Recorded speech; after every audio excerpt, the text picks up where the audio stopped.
Hi folks, today I have for us a video of Liberty Troll where Zachy goes on a tirade about Florida's new Halo law, attacking Polk County Sheriff Grady Judd, and attacking somebody who's supposed to be a victim because he doesn't like the fact that he doesn't want to share. But before we start today's video, as always, a big thank you to all of my current and new channel members and subscribers. Without all of your support, I couldn't keep the channel going, so I want to thank you all personally from the bottom of my heart. If you're new to the channel, please subscribe to the page. Leave a like and a comment because it helps me with the algorithm. Don't forget to check out my second channel, NCR Movie Network, and the podcast, the Craptown Florida Man Power Rankings. A new episode will be out right now. With all that being said, let's enjoy today's video. It's time for morning briefing. Okay, so here's the deal. You know, there's goober smoochers out there that want to just create trouble. Yeah, like the Polk County Sheriff's Office. Oh wait, you're referring to the law-abiding citizen, where you gave him trouble by violating his First Amendment rights, Fourth Amendment, and his Sixth Amendment, which is what you're doing in this little press conference. We'll get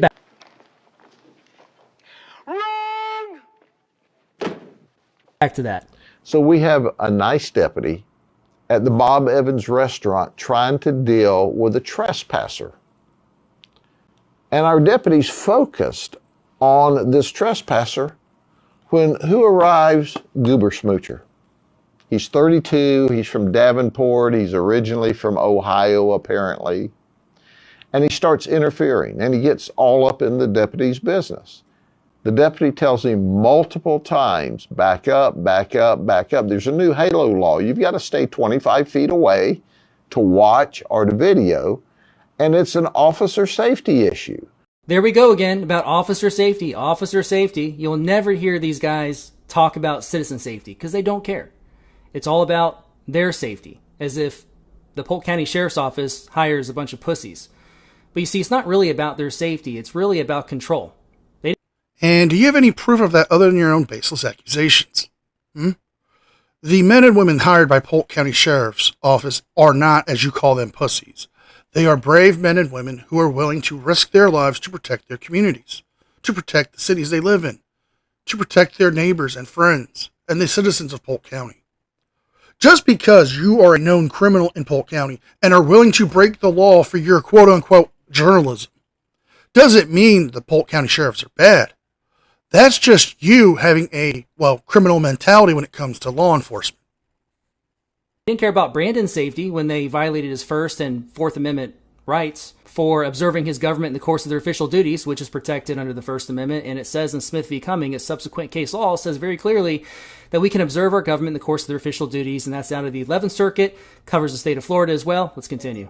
You know, normal people don't get up in a law enforcement officer's face while they're trying to do the job and interfere, but he did. This right here, that's getting in someone's face. This, way back here, I'm not in your face. So he was arrested. You know what old Goober Smoocher said? He said that he wanted to see how many times we warned him before we took action. Well, now he knows. He's in jail, charged with resisting, interfering, and our new Halo law. So he wanted to play a round of F around and find out, and he found out by, the consequences of his actions. Grady Judd just explained that this man, Brandon Lewis, said that he wanted to see how many warnings it would take before he would get arrested for violating the Halo law. That means his intent wasn't to video the cops. It wasn't to be an activist. It was to see how far he can push it before he got arrested. That makes him a criminal. Regardless of how you feel about the law or about law enforcement, we can all agree. If your intent is to break the law, you are no longer the victim. You are the criminal. Hey, listen, folks. Leave these folks alone, our officers alone. When you distract them while they're dealing with somebody, they don't know if that somebody has a gun, a knife, wants to harm them. We don't know if you won't have a gun or knife or want to harm them, or you're just an idiot. Stay out of their way, or you're going to go to jail. What a deal. See you later. I actually found out about this incident through Polk County Sheriff's Office official Facebook page. There are two posts, the video that I just showed you, and then there's a second post. If you scroll down to the bottom of that post, there's a handful of hashtags. One of those hashtags says hashtag Frauditor. He said it! He said it!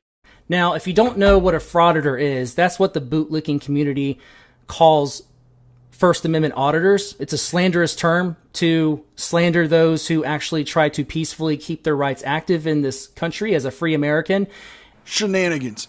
Nah, nah, nah, nah, nah. Shenanigans. Nah, nah, nah, nah. And we're calling shenanigans, folks, because poor little Zacky boy got his fees hurt. Let's explain what the word frauditor means so he understands. The word frauditor does not incorporate all First Amendment auditors, especially the ones who do the job right, like Ironton Auditor. But it is a term to describe those who break the law, those who harass people, those who dox people, those who decide that it's not about the freedoms or our rights and holding our government accountable, but getting money. People like you, Zach, people like Craig, people like Chili, people like LIA, they are frauditors. They are breaking the law. Even in one of your most recent videos I did, you admitted that if you went to court, you would lose because you knew you were breaking the law. Brandon knew he was breaking the law. He had the intent to break the law. And if he was trying to say he was doing this for activism, at that point, he's being a fraud, making him a frauditor. And every First Amendment auditor that I've seen does it either peacefully or is at least within the confines of the law when they're exercising or asserting their rights. Brandon's not an auditor. I did speak with Brandon. I'll tell you more about my conversation with him in a little bit. But he made it abundantly clear he is not an auditor. Yet Sheriff Grady Judd and the deputy sheriffs and captain that had him arrested and so on that are involved in this incident, they all try to make it out as like he's like this auditor who's just there to cause trouble and get a lawsuit. But that's not at all what Brandon was doing. Brandon was actually there, from what I gathered in my conversation with him on social media. Allegedly. He was there to check up on a homeless person who he has, I guess, become acquainted with to some degree. Apparently, this woman is homeless. Her name's Teresa. She's in her 50s. She's out there frequently outside of that Bob Evans.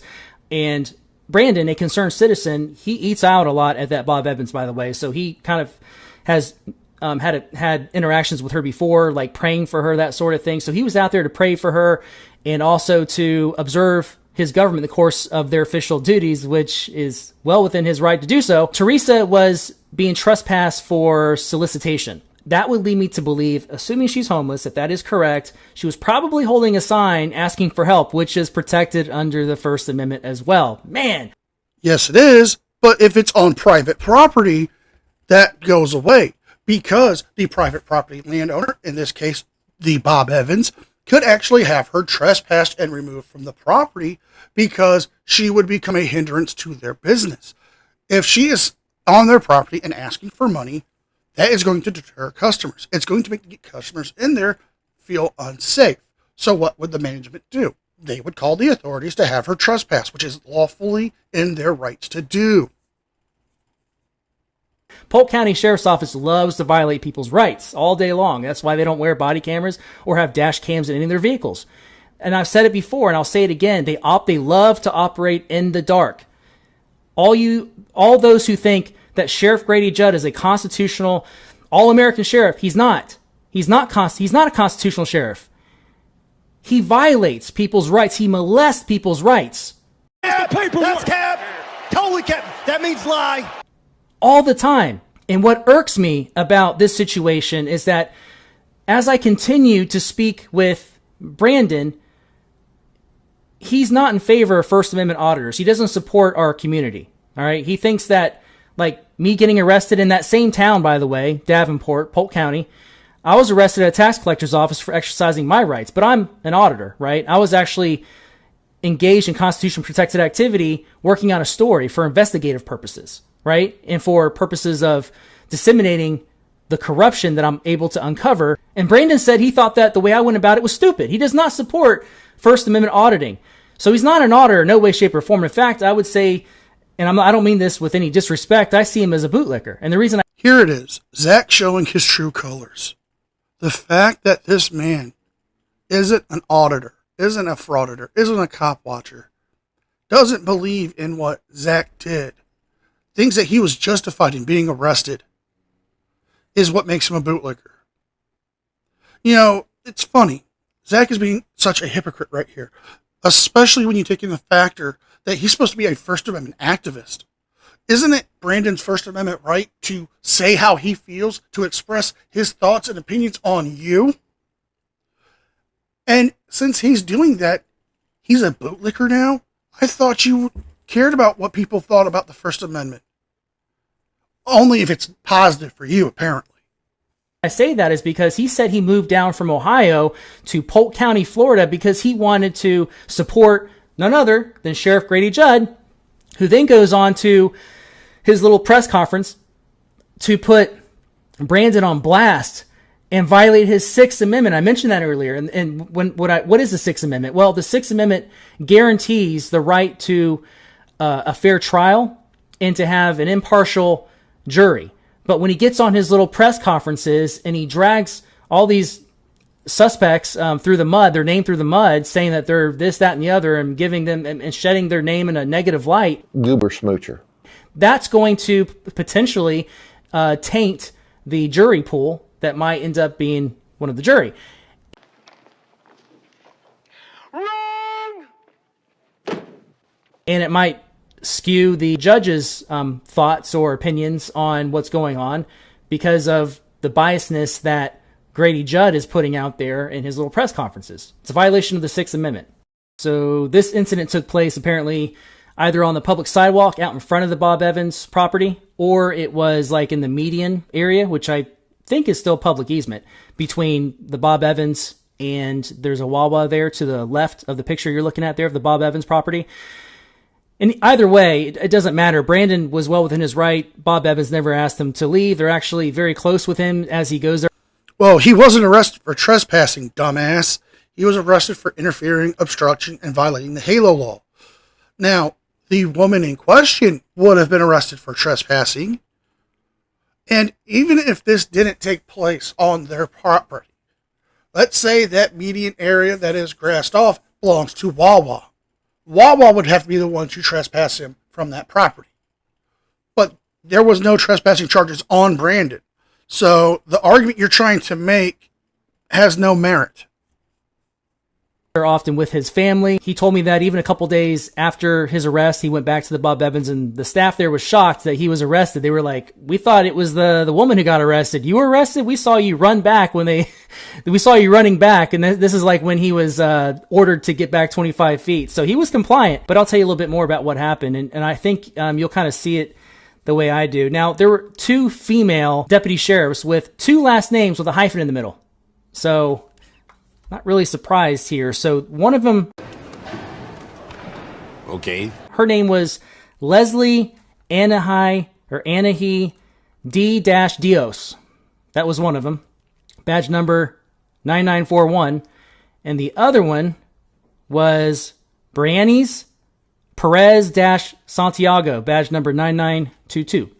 So these two female deputy sheriffs were involved in telling him to go back. And then as he was going back, according to Brandon, there was a Captain Davis, male captain. Don't have his badge number, but apparently he stopped Brandon from moving further back and escalated the situation. And I forget if it was the captain or if it was one of the female deputy sheriffs that were trying to get him to use his phone by putting his face, what is it called? The face recognition. They tried to force Brandon to use face recognition to open up his phone so they can delete the video footage that he had about the incident. I'm guessing this was probably, it would make sense that this happened while he was sitting in the back of the police vehicle. But if my memory serves me correctly, that's what happened. And that's where he was they were attempting to further violate his rights and Now, you don't have any proof of this other than what you're telling us in this video. You're saying you have Brandon saying this. Okay, well, can you produce some receipts for that?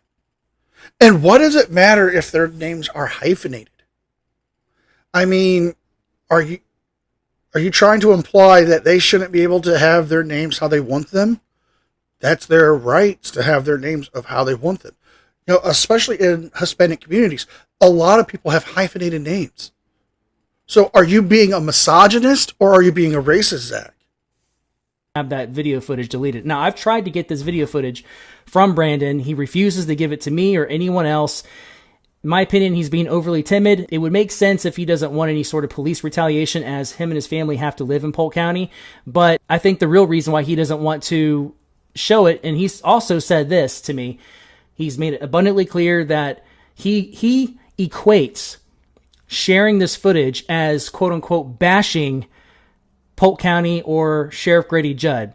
He's under the impression, and this is extremely naive, he's under the impression that he might be able to actually sit down with Grady Judd, and then that Sheriff Grady will actually make this all go away, and this will all get dismissed. I mean, I hope this gets dismissed. I mean, there's no grounds for any of this stuff. This is Polk County we're dealing with.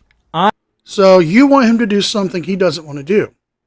You want him to give you the footage so you can go around and, that these tyrants violated his rights. They arrested this man. He's a victim. Well, if he doesn't want to do it, he doesn't have to. It's his property. It's his footage. He can do what the fuck he wants with it. Why is it that if he doesn't give it to you, he's being naive? He's being a coward, or whatever you want to call him. It's just because he doesn't want to play your game, Zach. He knows what you're about. He's seen your video. More than likely, he's seen a lot of your videos and understands what you're trying to do. Yes, cops and sheriff's deputies and sheriffs are people, and some people suck. That's just a fact of life. But what we can all agree on is that if this man doesn't want to give anybody that footage, that's his right. And just because he does it doesn't make him a coward. It makes you a coward for attacking somebody on the internet who doesn't have a platform to defend themselves. I was wrongfully convicted and sentenced for exercising my First Amendment rights in a public space within a public building. So I wouldn't be surprised if his case went to trial. And although Brandon, to me, is not a very likable person, regardless, a violation of his rights is a violation of we the people. And we should take this seriously, because if Polk County has their way with Brandon, I don't think he's going to make much of a fight. And it's just going to make it harder for the next American citizen to exercise their rights, because they're going to have more case law, just more ammunition to use against we the people. And we can't have that. We can't let Florida get away with this halo law, particularly Polk County in this case, because think about it for a second. Halo law says that you can't be within 25 feet of an officer in the course of their duties. Goes against the First Amendment, goes against Smith v. Cumming, and so on. Now, why 25 feet? What if they made it 50 feet or 100 feet? I mean, where do you draw the line, right? There's been other states. If I'm thinking of the correct state that comes to mind, I'm thinking of Arizona. I think the state of Arizona passed an unconstitutional law similar to Halo law. It says you can't go. It said you couldn't go within 10 feet of a law enforcement officer in the course of their duties or while they're undergoing an investigation. Now, that was challenged after someone was arrested and it was overthrown. It's just a matter. Clearly, you don't know what you're talking about, because you can actually look this up. The Arizona law was only overturned when the ACLU and news outlets teamed up, saying that this would prevent them from doing press conferences and getting interviews with law enforcement officers because it would violate the law. However, the state left the law open to be challenged in a higher court if any county or city wanted to take up that cause. Indiana has a similar halo law to Florida's. And Zach, the main reason why it's 25 feet is due to the fact that that gives the cops and sheriff's deputies and other law enforcement agencies the time and distance they need to defend themselves if somebody was to try to attack them. We have seen countless videos online of people on traffic stops harassing cops. We have seen videos of cops being attacked by people for no reason on traffic stops. Last year, a video circulated around of a man on a traffic stop talking to the cops, and then another individual pulled up and ran at the cops to attack them with a hatchet. Time before this happens in Florida, someone gets arrested, they challenge it, and it gets reversed. So hopefully Brandon's case is what accomplishes this goal. Once I get off probation, that's something that maybe I'll be in a position to challenge. I certainly will if it comes up. 25 feet. There's a lot that can be missed when you're observing your government in the course of their duties when you got to stand 25 feet away? I mean, think about this. You're standing inside of a police department lobby, and there are law enforcement officers in there that say, hey, you're within 25 feet of us. You need to go stand 25 feet away. But this lobby is not even 25 feet. And that, causes you to have to walk outside. How are you going to observe your government in the course of their duties? What you just said is one of the most insanely idiotic things I have ever heard. At no point in your rambling, incoherent response were you even close to anything that could be considered a rational thought. And then you also have other situations like, let's just say you're outside. A lot of times when I'm standing like 5-6 feet away from someone who's talking, when I go back to edit the video, you can barely hear them. And that's like 5 or 6 feet away. When you're standing 25 feet away, especially on a windy day, you can't hear jack squat. Even though you can use the zoom feature on your phone or camera to, zoom in visually, you won't be able to hear what's going on. Plus, there's a lot of different objects and things that can get in the way in that 25 feet. There's a lot of obstacles that law enforcement can put there to obscure your vision and especially what you're able to hear, if you can even hear at all from that distance. So the way the HALO law is written is extremely vague and vacuous on purpose. All that a law enforcement officer has to do is claim harassment. I'm being harassed. I feel harassed. HALO law. And all of a sudden, if you're within that 25 feet, that's a second-degree misdemeanor all of a sudden that you have to deal with. It's only going to be weaponized against we the people. This is now the second case in Florida that I've heard of. There was one that was done on someone else's channel. I think it was on Long Island Audit's channel, if I remember correctly. And hey, nobody cares. Nobody cares. This is the second one that I've heard of, and I think I'm going to be the one that blows the lid off this one. Let's not kid ourselves. They're saying that this law, the HALO law, is to protect our first responders and law enforcement. But think about it. Only law enforcement can enforce this law. It's not like a fireman or one of the first responders can say, hey, if you don't get back 25 feet, I'm going to have you arrested. They can't do that. This is really about law enforcement. This is about catering to their comfort zone. Bunch of pussies, right? They're not heroes. They're pussies. And let's not kid ourselves. All I'm saying is if we're going to talk about this, honestly, it is not about officer safety. It's anything but officer safety. What's strange about all this is old Brandon still thinks that Sheriff Grady Judd is a good guy and a hero, despite having his First, Fourth, and Sixth Amendment rights severely violated. Just to name a few. What a crock of shit. Have you ever heard more bullshit or dribble coming from somebody who's not even the president? And they've stacked 2 or 3 BS charges against him. All catch-all charges, by the way. He wasn't trespassed or anything. He was observing his government, like every American citizen should do at some point to partake in a civic duty, right? As an American patriot, that's what every patriot should do here in America. But he wasn't even doing that. He was just doing it because of a friend, or at least someone he's acquainted with, a homeless person who he's prayed with before. The guy has some character, right? I mean, he straight up became irate towards me for pressing a little bit and trying to get the video footage. And when he kept saying no to that, I asked him if he would have an exclusive interview with me on camera, and that about threw him over the edge. I just hope that he comes around and shows the public what's really going on, so we have an opportunity to come behind him and support him despite his view on things. I mean, he definitely has a naive view of Polk County and Grady Judd. Another thing. We're going to end it here, folks. The video does continue on where Zach says that Brandon made claims that he was threatened by a female deputy. And if that is true, then he has a right to go and file a complaint with the Polk County Sheriff's and Internal Affairs. But there's no proof of that. There's no receipts. It's only Zach's word. And from what we've seen from Zach's words, when it comes to Brandon not wanting to cooperate with him, he is a coward, he is a bootlicker, he's irate, he's naive, he's all these negative things. Because he doesn't want to play Zach's little game. This just shows that Zach has no integrity. He has a bias when it comes to his journalism. If he wants to call himself a journalist, he needs to follow the ethics and standards of journalism. So if you guys like this video, please like, share, and subscribe. Leave a thumbs up and a comment because it helps with the algorithm. Don't forget to check out my second channel and the podcast. With all that being said, be well, be safe, and I will see you guys next time. And a special thank you to all members of the news team. Without all of your support, I couldn't keep the channel going. So I want to thank you all personally from the bottom of my heart. You guys mean the world to me, and I could never thank you enough.